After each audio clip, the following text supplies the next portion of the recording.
केंद्रीय परिवहन मंत्री नितिन गडकरी पत्र परिषद में नागपुर को देश की नंबर 1 ग्रीन सिटी बनाने पर अपनी बात रखते हुए कहा कि शहर को प्रदूषण मुक्त करने के लिए प्रयास किए जा रहे हैं।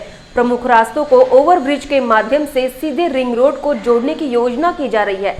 साथ ही अजनी IMS पर भी अपनी बात रखी और कहा कि इस सेगमेंट में अभी तक बुलेट प्रूफ गाड़ी नहीं बनी है, लेकिन इस पर विचार जरूर होगा। इसमें एक 2 लेवल का बस स्टॉप होगा जिसमें अराइवल और डिपार्चर लाउंज दोनों अलग अलग होंगे। उसके साथ रेलवे के भी जो स्पेस होगी उसमें अराइवल और डिपार्चर के लिए अलग अलग जगह होंगी। इसमें फूड कोर्ट्स भी डिज़ाइन किए गए हैं। किसी तरीके का सेफ्टी के जितने भी स्टैंडर्ड्स हैं, हाईएस्ट स्टैंडर्ड्स लिए गए हैं। इंटर मॉडल स्टेशन पे ऑटोमेटिकली जो है रूफ पे हमारे सोलर पैनल्स होंगे जो इसकी एनर्जी रिक्वायरमेंट को पूरा करेंगे। हिंदुस्तान में पहली बार अरुण जेटली जी ने 1915 के बजट में देश में एक मल्टी मॉडल स्टेशन बनाने की बात की थी। आइए उप महापौर जी, है ना, बसु देता हूँ। और वो जो मल्टी मॉडल स्टेशन थे, एक वाराणसी में और एक नागपुर में बनाने के बारे में बात हुई है। इसके लिए मल्टी मॉडल इन्हें, जैसे आपको पता है कि जहाँ जलमार्ग भी है, हवाई मार्ग भी है, रेलवे भी है और रोड भी है, एक जगह सब होना है इन्हें मल्टी मॉडल। तो यहाँ एयरपोर्ट तो यहाँ से 5-7 मिनट के डिस्टेंस पर है, पर रोड और रेलवे दोनों एक है। अब ये एक सपना है कि नागपुर में नाग नदी जो है उसको 1700 करोड़ रुपए मंजूर हुए हैं। ये बहुत डिफ़िकल्ट सपना है, पर मैं तो देखता हूँ सपने देखना और पूरे करना ये भी एक टास्क होती है। तो ये मल्टी मॉडल में पानी का भी ट्रांसपोर्ट आएगा, क्योंकि नाग नदी का उपयोग करके शुद्ध और स्वच्छ पानी रहकर अंबाझरी के एंड से पारडी तक नाग नदी में भी वाटर टैक्सी चलेगी और लोग बैठकर प्रवास करेंगे। ये देखकर हमने अभी करते करते अब 1700 करोड़ रुपए नाग नदी के लिए मंजूर हुए। तो ये एक प्रकार से मल्टी मॉडल हब है, यानी जलमार्ग भी है, हवाई मार्ग भी है जो लगा हुआ है। नागपुर का एयरपोर्ट इंटरनेशनल एयरपोर्ट बन रहा है और रास्ते का भी नेटवर्क आ रहा है और रेलवे का भी आ रहा है। ऐसा मल्टी मॉडल हब, ये इसका कंसेप्ट है। अब ये मल्टी मॉडल हब में रेलवे की जो लैंड है वो रेलवे दे रही है, वो कोई 173 या 200 एकड़ तक लैंड रेलवे की है। और इस लैंड को लेकर एक कॉन्कर्ड का भी सेंटर है। तो कॉन्कर्ड को आज मैंने कलेक्टर साहब को भी कहा है कि आप नोटिस दो, और मेरी भी उनसे बातचीत हुई है, मैं दिल्ली में मीटिंग करूंगा। और कॉन्कर्ड को उससे दुगनी लैंड देकर हम जो वर्धा में ड्राई पोर्ट बन रहा है वहाँ कंटेनर आए और वहाँ से फिर मध्य भारत में कहीं भी जाए। अभी वो नागपुर शहर में घुसते हैं और यहाँ अजनी में आकर पूरा पोल्यूशन भी करते हैं। तो नए महापौर जी के मैंने रिक्वेस्ट की थी कि स्वच्छ नागपुर, सुंदर नागपुर और प्रदूषण मुक्त नागपुर। तो प्रदूषण मुक्त नागपुर करने के लिए ये कंटेनर वालों को हमको वर्धा में हम उनको सजेस्ट कर रहे हैं, उनसे मीटिंग करेंगे। तो उनकी भी लैंड है 100 एकड़। फिर इसके साथ इसके सामने इरिगेशन की लैंड है और मेडिकल डिपार्टमेंट की, हेल्थ डिपार्टमेंट की, स्टेट गवर्नमेंट की लैंड है जो अजनी स्टेशन के सामने है। फिर इसके साथ जेल की लैंड है और उधर भारत सरकार की फूड कॉरपोरेशन की लैंड है। तो आज मैंने सूचना ये दी कि ये सभी लैंड को एक्वायर्ड करने के लिए, मांगने के लिए आप प्रपोजल भेजिए। और हम लोगों ने ये तय किया है कि ये लैंड लेकर, ये नागपुर का हार्ट है, यानी सही में 0 मील जैसा नागपुर है, वैसे नागपुर का बीच का एरिया है जिससे हर एरिया इक्वी डिस्टेंस पर है। तो इस एरिया में जैसे इटली में आप जाते तो रोम में मुझे ज़्यादा अनुभव है कि ऐसे ये होटल का जो हॉल है इससे 10 गुना बड़े ऐसे चौक होते हैं, लोगों में बेंच पड़े हुए हैं, कहीं ये है, रेस्टोरेंट्स है, मार्केट एरिया है, पेड़ लगे हुए हैं और लोग दिन भर वहाँ घूमते रहते हैं। और फिर स्टेशन है इधर। तो इस प्रकार का एक इंटरनेशनल स्टैंडर्ड का ये बनाने के लिए ये जो लैंड मिलेगी, इससे धीरे धीरे नागपुर की सब एक्टिविटीज़ यहाँ होगी। अब इसमें 350 रेस्टोरेंट नागपुर के पुराने स्टेशन के 3 किलोमीटर के परिघ में आते हैं। तो मैंने उनको सजेस्ट किया कि इसमें पूरी तरह नागपुर में गरीब लोगों के लिए फूड मॉल, जो फुटपाथ पर खाते हैं उनको उसी रेट में अच्छी जगह बैठकर खाने की सुविधा हो, अच्छे अच्छे रेस्टोरेंट्स हो, मार्केट एरिया हो। जैसे आप एयरपोर्ट में जाते हैं तो जाते जाते आपको रेस्टोरेंट लगते हैं, दुकानें लगती है, आप मॉल लगते हैं, सामान भी खरीद सकते हैं। तो ये पूरी तरह इसी प्रकार से रेस्टोरेंट और होटल भी बने। हमारे यहाँ बहुत लॉज है, राम भरोसे लॉज से लेकर अलग लॉज है। तो वो लॉज के साथ इकोनॉमिक मॉडल के अच्छे करीब 2-1 हज़ार की कैपेसिटी में, जैसे मुंबई में मुंबई एयरपोर्ट पर ताज का होटल है, फिर उसमें इसी होटल में कुछ जगह पर लोगों के लिए रिक्रिएशन के लिए एक आधी शादी होती है, तो बड़े बड़े ऐसे हॉल जो है ऐसे 5-7 जगह पर हो गए वो होटल में, तो शादियां भी हो सकती है, पार्किंग प्लेस एम्पल है। तो ये नागपुर के जनता के सुविधा के लिए भी बने, सभी प्रकार के लोगों का विचार करके। साइकिल रिक्शा अभी नहीं है, पर ई रिक्शा, स्कूटर, बसेस, तो इसी स्टेशन के अंदर में स्टेट गवर्नमेंट की बसेस, NAST की बसेस, स्टेट मध्य प्रदेश सरकार की बसेस, फिर प्राइवेट बसेस और इसके साथ सिटी बसेस। इसका सेंटर, मेन सेंटर इसी के अंदर होगा, ताकि यहाँ से बस नागपुर शहर में जाएगी। फिर नागपुर मेट्रो जो है, इसका स्टेशन भी इसको लिंक होगा। और सबसे इम्पॉर्टेंट चीज़ जो है कि अभी जिसका विचार इसमें नहीं हुआ था, जो आज हमने सुझाया है कि हम लोग नागपुर से छिंदवाड़ा, नागपुर से बैतूल, नागपुर से गोंदिया, नागपुर से रामटेक और नागपुर से वड़सा और नागपुर से गोंदिया, नागपुर से अमरावती, ये पूरों को ब्रॉडगेज मेट्रो से जोड़ रहे हैं और इसको अनुमति मिल गई है। अब इसमें मेरे अंदाज से 5 साल के बाद 100 मेट्रो कम से कम चलेगी। और ये जो विदर्भ, पूर्व विदर्भ के 5 जिले और पश्चिम विदर्भ का एक अमरावती का जिला, और ये मेट्रो से कनेक्ट हो जाएंगे। तो ये लोग, इतने 6 जिले के लोगों को कहीं भी जाना है, हवाई जहाज़ से जाना है या दिल्ली, मद्रास, मुंबई, कलकत्ता, तो ब्रॉडगेज मेट्रो से आएंगे, जिसकी स्पीड 140 किलोमीटर प्रति घंटा होगी। तो 1.25 घंटे में अमरावती से नागपुर आएंगे। और इसका इकोनॉमी का टिकट ST के बराबर का होगा, ऐसा प्रयास कर रहे हैं। तो बिजनेस क्लास और तो साधारणतः आज इन्होंने जो एक्सपेक्ट किया था 1.5 लाख की कैपेसिटी, वो कम से कम 5 लाख लोग इस स्टेशन पर आएंगे। और ये नागपुर का सही में मल्टी मॉडल हब बनेगा और इसमें एक वर्ल्ड का सबसे अच्छा स्टेशन बने, ऐसा हमारा प्रयास है। आज उसके डिटेल प्लानिंग की चर्चा हुई। इसमें पेड़ के बारे में काफ़ी आप लोग भी लिखते हैं। तो पहली बात तो ऐसी है कि नागपुर में अब इसी स्टेशन में आज JCB कंपनी के MD को मैंने बुलाया था और मैंने JCB के कंपनी को कहा है कि ये जो स्टेशन बनेगा, यहाँ जब काम होगा तो डीजल काफ़ी फूका जाएगा, जिससे पोल्यूशन होगा। तो CNG के ऊपर यहाँ के मशीन्स चले सब, ताकि नागपुर में पोल्यूशन ना हो। और इसी स्टेशन में हम लोग LNG, CNG और पेट्रोल डीजल के स्टेशंस भी बनाने की सूचना की। फिर ई रिक्शा है, वो भी इसमें आएगी। इलेक्ट्रिक चार्जिंग को भी करने की बात कही, स्कूटर के लिए भी पार्किंग की बात की है। तो स्वाभाविक रूप से इसमें हमने ये तय किया है कि इसका फिर से रीअध्ययन करेंगे और कम से कम पेड़ कटे। और जो नीरी तक पहुंचा है वो मुझे भी थोड़ा अच्छा नहीं लगा, वहाँ तक नीरी की जगह लेने की आवश्यकता नहीं है। उसके लिए उनको हमने आज पूर्ण सुझाव दिए कि इसमें कम से कम पेड़ कैसे कटेंगे, इसके आधार पर इसका रीप्लानिंग करिए। और जो एक तो कटने का टाइम है तो पहले प्लेन जो पेड़ है वो ट्रांसप्लांट करें, वो इसी कॉम्प्लेक्स में करें और इसी कॉम्प्लेक्स में ट्रांसप्लांट करें। और यहाँ नहीं होता तो नेशनल हाईवे का रोड पर, रिंग रोड पर पूरे करें और शहर में लगाए, उसके तक आएगा नहीं। दूसरी 2 इम्पॉर्टेंट चीज़ें इसमें हुई है।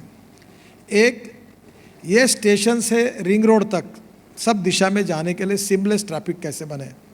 अब जैसे मेडिकल में एक जगह पर शायद कितने 5 रोड आते हैं कि 6 रोड आते हैं, एक जगह पर 6 रोड आते हैं, तो उसको भी ऊपर के ऊपर सिग्नल लेस निकल जाए।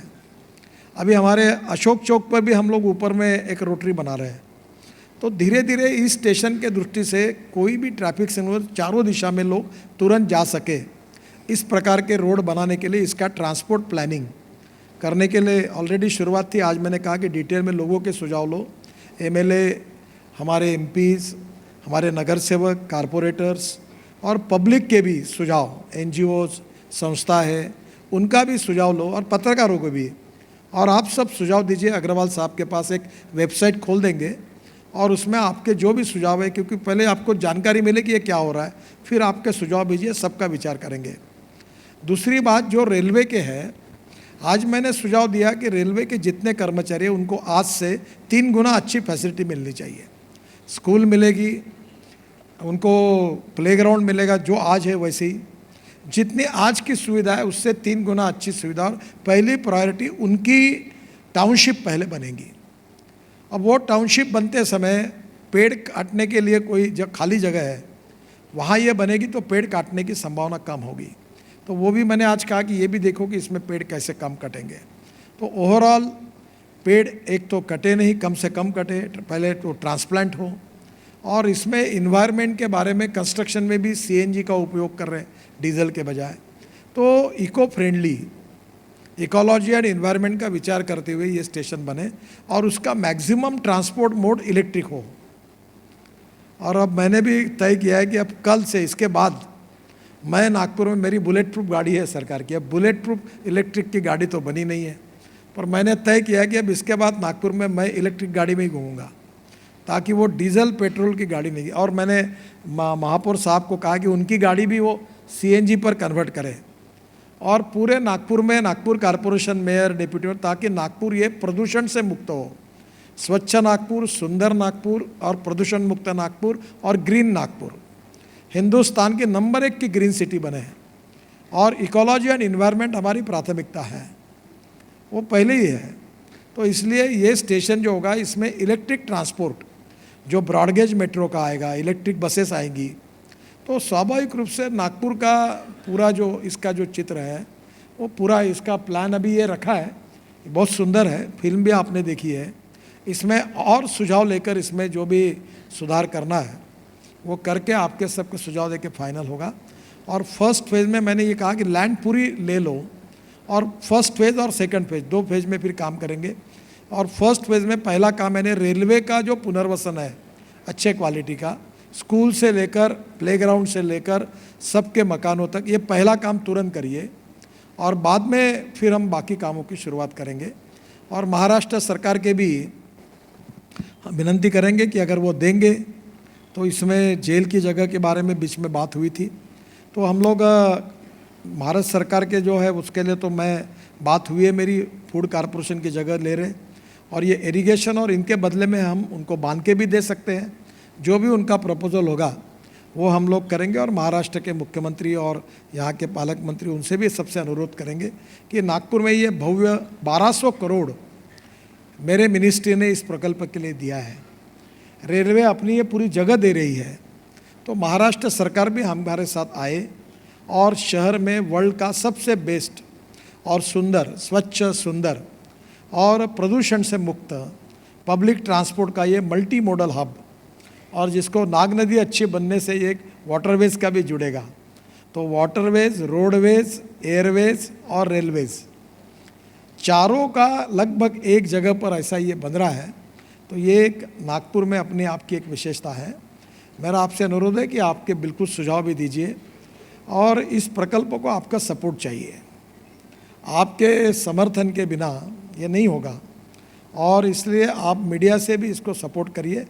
कोई गलती होती है, कोई आपके हमारे से, तो ज़रूर लिखिए, उसका स्वागत है। पर अगर इसमें कोई पॉजिटिव सुझाव होगे तो वो भी हमारे पास लाइए। नागपुर की शिक्षण संस्थाओं को, इंजीनियर्स, एक्सपर्ट को, एनजीओज़ को, सोशल ऑर्गेनाइजेशन को, एमएलए, एमपीज़ को, कारपोरेटर्स को और सभी प्रकार के लोगों को मेरा आह्वान है कि ये नागपुर की जनता के हित के लिए और नागपुर को वर्ल्ड के मैप पे पहुंचाने के लिए हम लोग ऐसी एक एक चीज़ कर रहे हैं कि नागपुर वर्ल्ड के मैप में पहुंचे।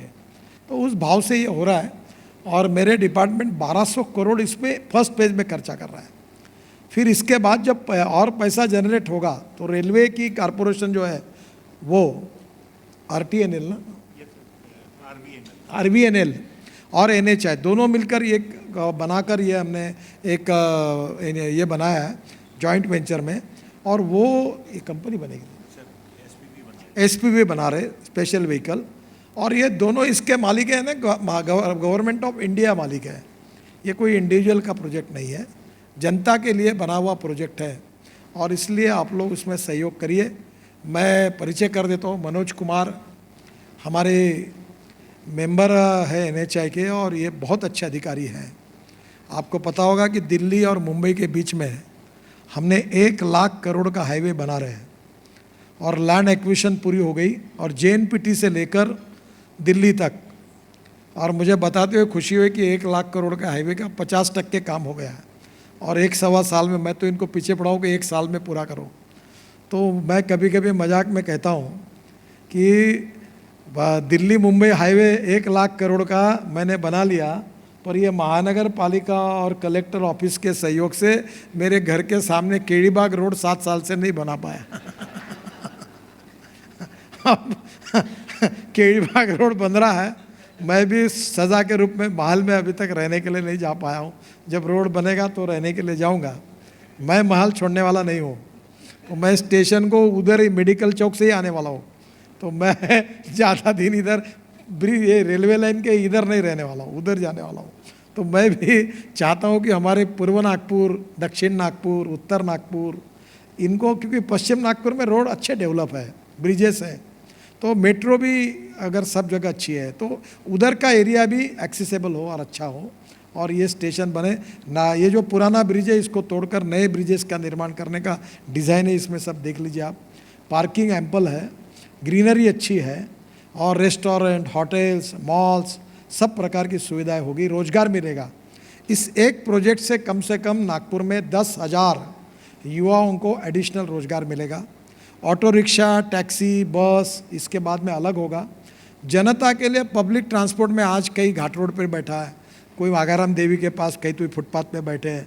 इसके बजाय एयर कंडीशन चकाचक 3 स्टार क्वालिटी की व्यवस्था है, आम आदमी को बस डिपो में मिलेगी, और अच्छी सर्विस मिलेगी। तो एक प्रकार से जनता के हित में ये प्रोजेक्ट है। आप लोग ज़रूर सहयोग करिए। अब आपको कुछ सवाल पूछना है तो पूछिए, मैं जवाब दूंगा आपको। एक जन पूछिए। कितने सालों में ये पूरा होगा? देखो, ये अभी रेलवे की जगह कितनी है? टोटल जगह 200 एकड़ है, जो स्टेशन और बस स्टैंड 44 एकड़ में बन रहा है। ये 200 एकड़ ज़मीन है, पर अभी हमने कॉन्कर्ड की ज़मीन मांगी है, फिर हमने इरिगेशन की ज़मीन मांगी है, अब उसके लिए भी अभी अप्लाई करेंगे। फिर हमने मेडिकल डिपार्टमेंट की ज़मीन मांगी है, जेल की मांगी है, फूड कॉरपोरेशन की मांगी है। पर फर्स्ट फेज में 44 एकड़ पर केवल स्टेशन है, पर आज ये 1.5 लाख कैपेसिटी का लेकर बना था, पर ब्रॉडगेज मेट्रो के कारण, और मेट्रो में भी अभी 3.5 लाख कैपेसिटी मेट्रो की होने की संभावना है। अगले 15-20 साल को सोचते हुए इसको कम से कम 5 से 7 लाख की कैपेसिटी करनी होगी, और बुलेट ट्रेन भी यहाँ आएगी। तब ये प्लान किया था, ब्रॉडगेज मेट्रो विजुअलाइज नहीं की थी। तो ये सब देखते हुए इसको फिर से एक बार थोड़ा सा उसमें कुछ चेंजेस करने पड़ेंगे। अभी 1200 करोड़ इसको मंजूर है already. Ministry of surface transport, जिसका मैं मंत्री हूँ, मेरे विभाग ने 1200 करोड़ दिए हैं, जगह रेलवे ने दी है, और फिर इसमें कुछ कमर्शियल डेवलपमेंट करके हम लोग जो रेवेन्यू आएगा वो इसी में डालेंगे, और ये सेल्फ सस्टेनेबल भी होगा। और रेलवे की जो कंपनी है वो और हम NHI, ये दो मिलकर जॉइंट वेंचर में एक SPV हमने बनाई है, वो इसकी मालिक होगी। और महाराष्ट्र सरकार से भी लैंड मांगकर डेवलप करेंगे, उनको भी पुनर्वसन अच्छा करके देंगे, और ज़मीन के लिए भी क्या उनसे जो भी है जैसी बात है, क्योंकि अब पब्लिक यूटिलिटी के लिए मांग रहे, कमर्शियल डेवलपमेंट के लिए नहीं मांग रहे। और उनका जेल है तो जेल बना के देंगे उनको। अच्छा, तो ये पूरी बात में ये एक बड़ा प्रोजेक्ट होगा, वो पूरी ज़मीन पकड़कर ये 600-700 एकड़ जाएगा अंदाजन, हाँ, मैंने अभी गिना नहीं है। और 1200 करोड़ अभी इसके लिए भी मंजूर है। ये 2-3 साल में पूरा करें। मैं अगला चुनाव होने के पहले, मेरा तो डायरेक्ट ओपन ही एजेंडा होता है, तो अगला चुनाव में वोट मांगने के लिए जाने के पहले ये प्रोजेक्ट पूरा करने की कोशिश करूँगा। हाँ, बुलेट ट्रेन के बारे में मुझे ज़्यादा पता नहीं है, पर बुलेट ट्रेन के बारे में महाराष्ट्र सरकार और भारत सरकार के रेलवे मिनिस्ट्री में चल रही है चर्चा। बुलेट ट्रेन का स्टेशन इसमें बनेगा, इतना ही हमारा संबंध है। ब्रॉड गेज मेट्रो के बारे में मैं अलग प्रेस कॉन्फ्रेंस लेकर आपका सहयोग चाहिए, उसमें मैं डिटेल में बताऊंगा, क्योंकि एक दिन में इतनी ज़्यादा न्यूज़ देने से आपकी भी अड़चन होगी। नितिन जी, रेलवे कॉलोनी हाँ, एक मिनट। अभी 1200 करोड़ रुपए मिनिस्ट्री ऑफ सरफेस ट्रांसपोर्ट ने इसको बजट में मंजूर किया है।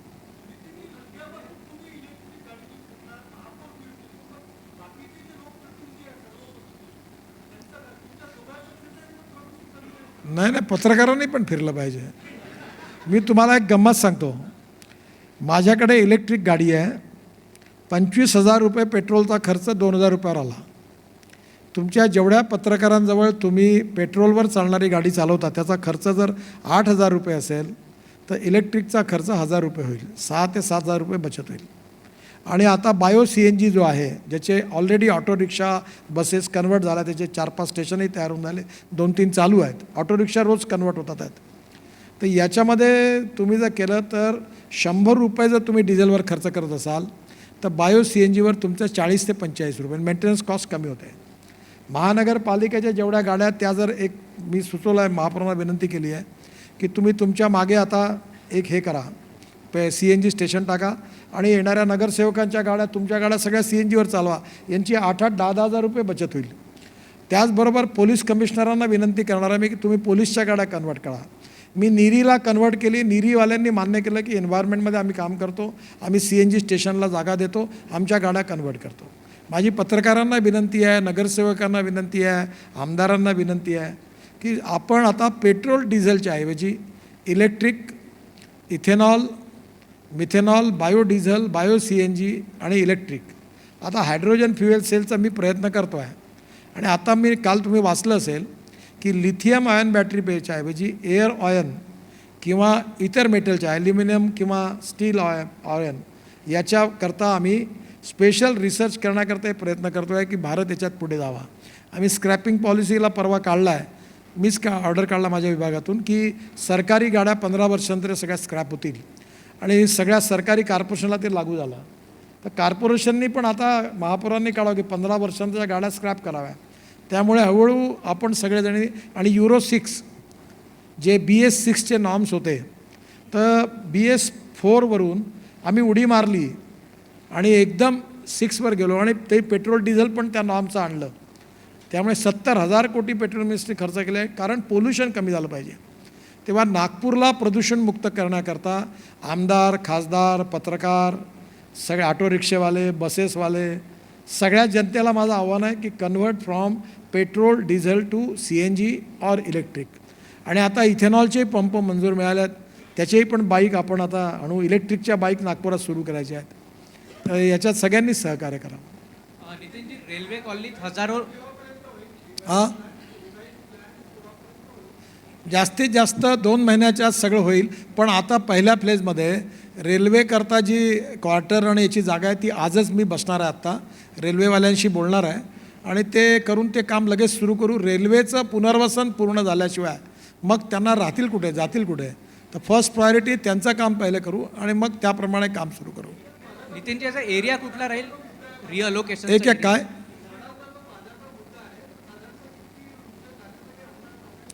आता असं आहे की हे पुन्हा रिअलोकेट करू आणि झाडं जेवढी आहेत तेवढी याच साईटवर ठेवू, जिवंत ठेवायचा प्रयत्न करू। जिथे ती साईट थोडीशी चेंजेस करू की झाडं जास्त कापलं जाणार नाही, आणि जिथे कापायची वेळ तिथे ट्रान्सप्लांट करू, ते तिथेच ठेवू। त्याच्यावर जो खर्च आहे तो आम्ही करू, प्रत्येक झाडामागे 30,000-35,000 रुपये खर्च येतो, तोही करू। आणि त्याच्यानंतर जर झाडं ट्रान्सप्लांट करायचं असेल तर नॅशनल हायवे आणि स्टेट हायवेवर, रिंग रोडवर करू आणि कुठलेही झाडं कापणार नाही, हा असा आम्ही त्यात प्रयत्न करू। नितिन जी, रेल्वे कॉलनीच्या रिअलोकेशनसाठी आपण कुठली जागा आयडेंटिफाय करण्याचा विचार करतोय? आणि आता मी ही मीटिंग संपल्यानंतर एकदा बसणार आहे आणि त्याच्यानंतर जी जागा मोकळी आहे आणि त्यांनाही सोयीची होईल आणि त्यांना ॲक्सेस मिळेल, सगळीकडे जाता येईल, त्या कर्मचाऱ्यांची, अधिकाऱ्यांची सुविधा आणि आजच्यापेक्षा 3 पटींनी चांगल्या सुविधा त्यांना मिळतील, शाळेपासून तर सगळ्या, त्या पहिले करून देऊ आणि मग पुढे जाऊ। आणि हा ब्रिटिशकालीन पूल जो आहे अजनीचा ब्रिटिशकालीन पूल, तुमच्या हस्ते कार्यक्रम घेऊन तो तोडायचा कार्यक्रम करू।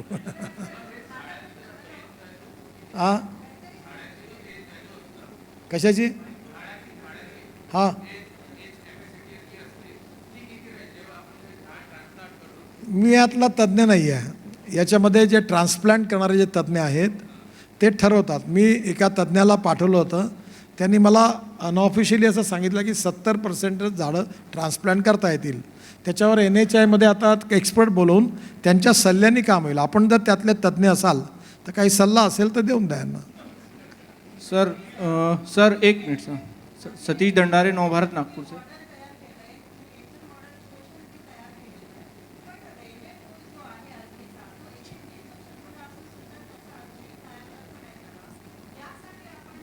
त्याचा कायाकल्प नाही होऊ शकत. हे या ज्या ब्रिटिश कंपनीने या बांधलेलं आहे त्यांनी पत्र पाठवलेलं आहे की हा ब्रिज आता तुम्हाला काही झालं तर आम्ही जबाबदार राहणार नाही.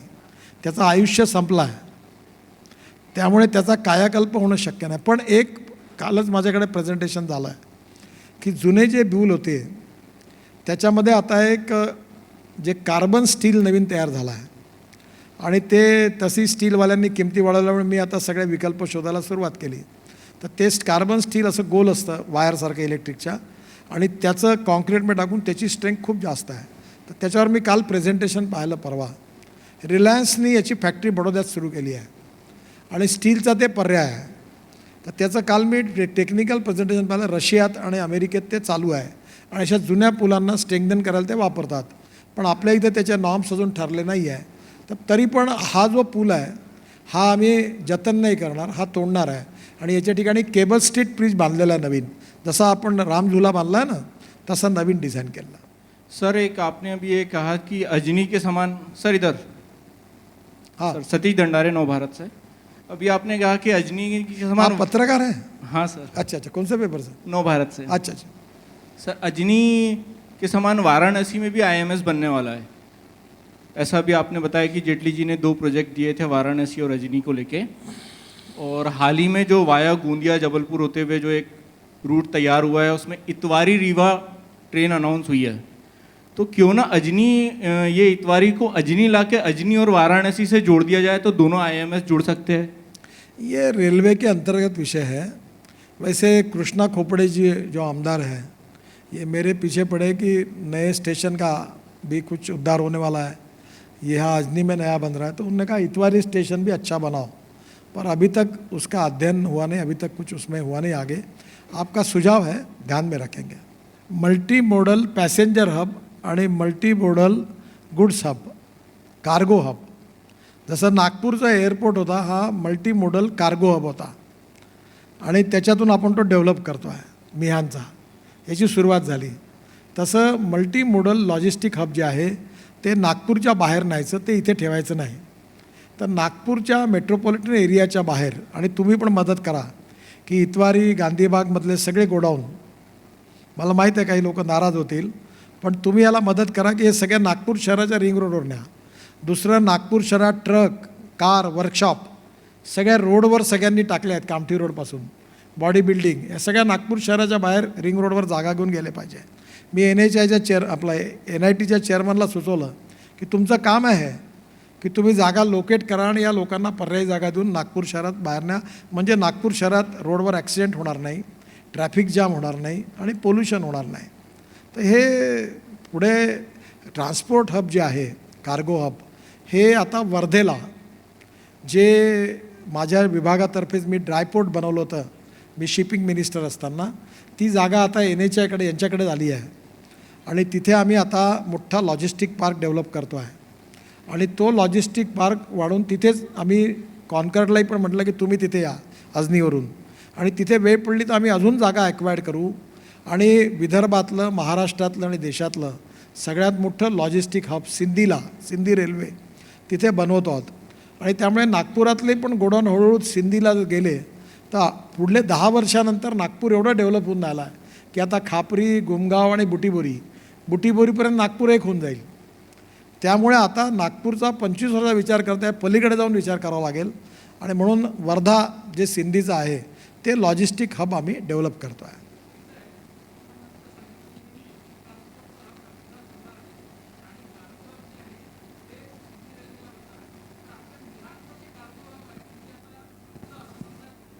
मिहानमध्ये कार्गो करता आता जास्त एन्करेजमेंट करू नये असं माझं मत आहे.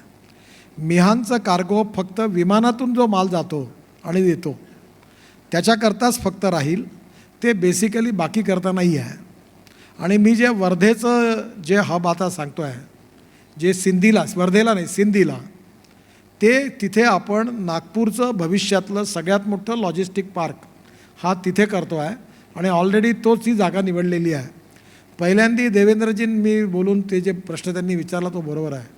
ज्यावेळी या स्टेशनवर चर्चा झाली तेव्हा इथे पॅसेंजर मल्टीमोडल हब इथे झाल्यावर कार्गो करता गुड्स करता खापरीत जावं असं मी बोललो होतो. पण आता MMRD झाली, NMRD आणि नागपूरचा विस्तार झाला जो लक्षात घेता आता मला असं वाटतं की सिंधी रेल्वे हेच लॉजिस्टिक हब करावं. आणि म्हणून मग मी NHAIला ते जो शिपिंग मिनिस्ट्रीचं जे होतं तिथे त्यांनी आता त्यांच्याशी MOU केलेला आहे. MOU किया ना आपण, मार्चपर्यंत बीड काढतो आहे. तिथेच आम्ही बाजूला आता जागा वेळ पडली तर आमच्याजवळ 200-300 एकर जागा, अजून जागा घेऊ आणि सिंधी रेल्वे हे पुढल्या काळात नागपूरचं मोठं लॉजिस्टिक कार्गो हब हे डेव्हलप करायचा प्रयत्न करू. त्यामुळे आता बुटीबोरी आणि खापरी, बुटीबोरी आणि नागपूरच्या मध्ये जे स्टेशन्स आहेत ते जसं मुंबईमध्ये नाही का आपण दादर, घाटकोपर, मग कल्याण, डोंबिवली, ठाणे शहरं तयार झाले, तसे आता बुटीबोरी टू नागपूरमध्ये आणि नागपूर टू कन्हानमध्ये आणि नागपूर टू कळमेश्वरमध्ये आणि नागपूर टू सावनेरमध्ये ही जी आपण ब्रॉडगेज मेट्रो चालवू, याच्यातून छोटे छोटे कॅटलिस्ट नवीन असे स्मार्ट सिटीज तयार होतील, मौदा आणि त्या मौद्या नागपूर टू मौदापर्यंत. आणि त्याच्यानंतर एक प्लॅन नागपूर हळूहळू विकसित होत जाईल. ते पुढल्या 10-15 वर्षात होईल. त्यामुळे आता आपण कार्गो जे आहे तो बाहेर काढला आहे. हां,